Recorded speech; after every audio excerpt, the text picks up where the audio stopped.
Why, hello, my name is Quinlan Caid, but you can just call me Quinn. I wrote and self-published a book of trans short stories called Deeply Dysphoric. The stories are available for free in a digital format on a website, which is linked in description. The physical copy is also still available for purchase, also in description. I did originally self-publish an audiobook version of Deeply Dysphoric to Kobo, but I want it to be available for more people, so I'm putting it for free on YouTube as well. Each of the stories will be released separately, and then I'll put them in a compilation later. I hope you enjoy. If not, I won't be offended. Today's story is called Soy. Chapter 12 Soy. Content warning: young character minimizing cancer. Grandpa has cancer? I asked. Will he be okay? My mother's rhythm didn't falter as she stirred chocolate chips into the runny banana bread batter. He'll be fine. They caught it early, so he just needs to have an operation and take some medicine. Chemotherapy, my older sister Laura said with a nod. What kind of cancer? She picked up a rag and started washing dishes. She handed me a bowl and gestured to the drying rack. She was in high school, and I was just starting 7th grade, so of course she thought she was the queen of chore assignments. Breast cancer, Mom said. I thought only girls got that, I said. Laura closed her mouth and rolled her eyes, knowing she'd get in trouble if she called me a numbbrain again. Anyone can get breast cancer. Everybody has breasts. Oh. What caused it? Laura asked Mom. Is it genetic? No. Mom tasted the batter. He said it was all that soy milk he was drinking. My science teacher doesn't think soy causes cancer, Laura said. Mom only shrugged. So what are they going to do? I asked. Do they have to take away his boobs? Laura swatted me with a dish rag. Not his boobs, his breasts. Mom nodded. Just one, but yes, it's called a mastectomy. Can I have one? I almost asked, but nearly choked on the words. What a terrible thing to say. Don't say that. I vowed to keep that thought to myself, hoping it would dissipate on its own, but it never did. The thought grew along with the tissue on my chest for the next several months. Laura and I only shared two interests: art and TV. We did this thing where we'd watch fantasy shows and sketch new characters for them, and sometimes we'd pretend to be these characters and make up stories for them, like we ourselves were in these magical worlds. I used to draw myself in dresses and mermaid tails and with long flowing hair, whatever the story called for, but now I didn't like it when Laura's only compliment was, "That's pretty." I knew it wasn't really me in the drawings, but I saw my characters as extensions of myself, and pretty didn't feel right for some reason. I started drawing my characters as younger, so Laura would call them cute instead of pretty, and it worked. Sometimes she even called my characters cool. Is that a girl or a boy? Laura asked, pointing to this one kid I drew. They had short hair and were holding a sword. I don't know, I said. Was I even allowed to draw boys? Looks like a boy, Laura said. What's his name? Colton. I like Colton. I drew Colton a lot. With every new show we watched, I drew Colton in different contexts. I even drew him into the older stories we'd already designed because it felt like he needed to be there. Laura thought it was weird.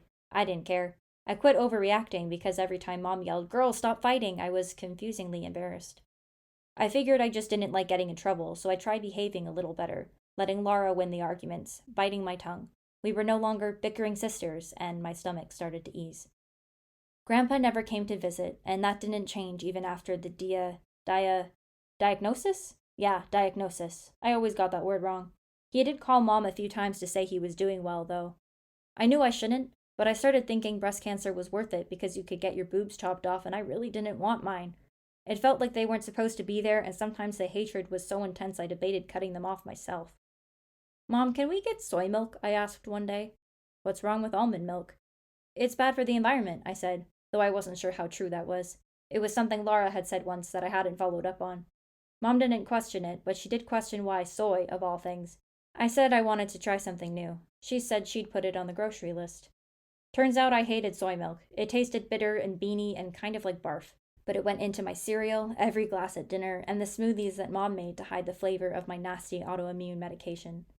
I didn't get a lot of computer access at home, but Mom said I could have extra time if I used it for schoolwork, so I told her I had a science project to finish. I researched symptoms of cancer, treatment options, causes, and something called carcinogens. I took notes of everything and stored them in my orange social studies folder from last year. Why do you drink that stuff if you don't even like it, numbbrain? Laura asked at breakfast one day.